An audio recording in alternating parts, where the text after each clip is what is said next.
Okay, let's be honest. When you hear the words human resources law, what's the first thing that pops into your head? For a lot of us, it's red tape, right? A bunch of annoying rules and paperwork, maybe even the brakes on a company that's trying to move fast. That's the stereotype. But what if that's all completely wrong? Yeah, this idea of HR as the Department of No is everywhere. It's a classic trope, but it's also really outdated and honestly, kind of dangerous. Thinking about the law as just a bunch of restrictions totally misses the bigger picture. And today, we're going to unpack exactly why. So that brings us to the big question for this whole explainer. Is HR law a cage that holds businesses back, or is it more like a scaffold, something you can build real success on? And trust me, the answer to that question changes everything about how a business works. To figure that out, let's start at the most fundamental level with the legal stuff that protects every single one of us at our jobs. And this isn't some abstract, high-level theory. These are your actual, fundamental rights as an employee. This whole legal framework really rests on 5 main pillars that affect pretty much every part of your job. We're talking about the right to get paid fairly, the right to be hired without discrimination, and, of course, the right to a safe workplace. It also covers things like fair contracts and the right to organize. Think of these as the absolute, non-negotiable foundations of work. Let me give you a really concrete example. If you happen to work in Ontario, the law gives you an incredibly powerful tool. It's the right to refuse any work you believe is unsafe, and you can't be punished for it. See? That's not just a rule on a piece of paper. It's a mechanism for empowerment, baked right into the law. And these ideas have a massive global reach. You might remember the tragic Rana Plaza factory collapse in Bangladesh. After that happened, huge international brands were pressured to sign new safety agreements. Well, that sent ripples across the entire world, forcing local HR policies everywhere to get better. It's a powerful reminder of just how interconnected all of our work lives really are. So that's the framework from the employee's side of things. Now let's flip the script. From a company's point of view, every single one of these laws presents a choice, a real fork in the road. Are they a burden you have to deal with, or are they an opportunity you can actually use? And this is where you see 2 totally different mindsets emerge. On one hand, you've got the constraint view. The goal here is simple. Do the absolute bare minimum the law requires to avoid getting fined. The law is a ceiling. But on the other hand, you have the catalyst view. And here, the law is the floor. It's the starting point for building an amazing, values-based culture that the best people will be lining up to join. And that whole catalyst mindset isn't just some feel-good idea. It's got real economics behind it. Take the wage efficiency hypothesis.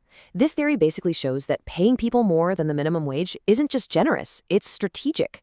Why? Because higher pay leads to less turnover and more productivity, which can actually save the company money in the long run.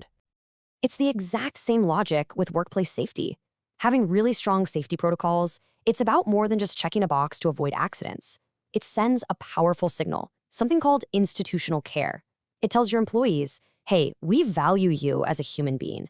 And that feeling is directly tied to loyalty and a stellar brand reputation. Okay, so theory's great, but let's see how these 2 completely opposite strategies actually play out in the real world. We're going to look at 2 huge companies, one that built its entire culture on top of the law, and one that built its business by trying to get around the law.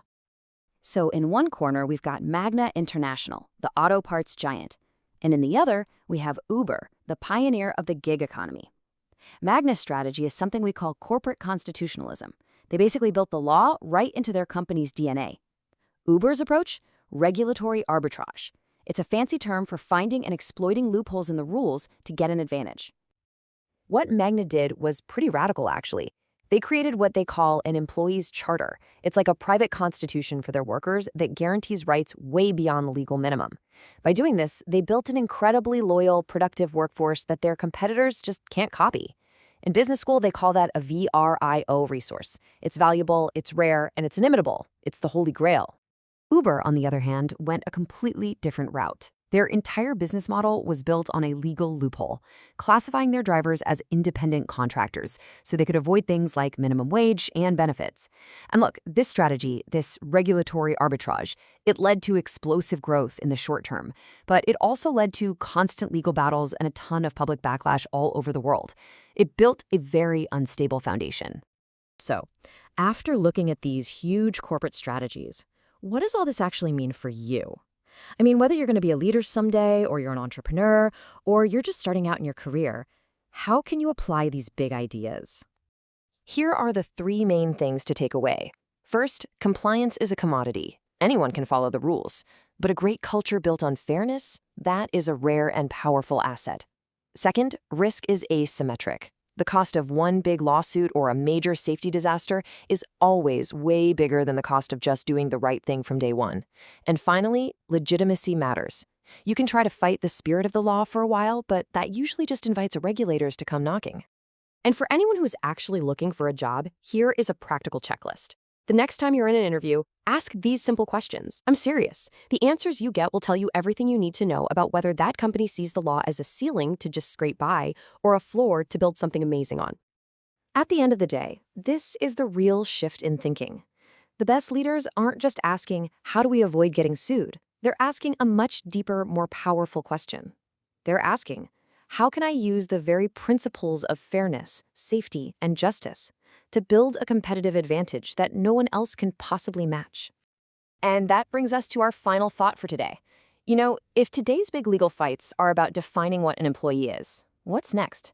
As AI gets more and more involved in managing our work, hiring us, monitoring us, even firing us, the next great frontier in HR law might just be the fight for our rights against the algorithm. What will that world even look like?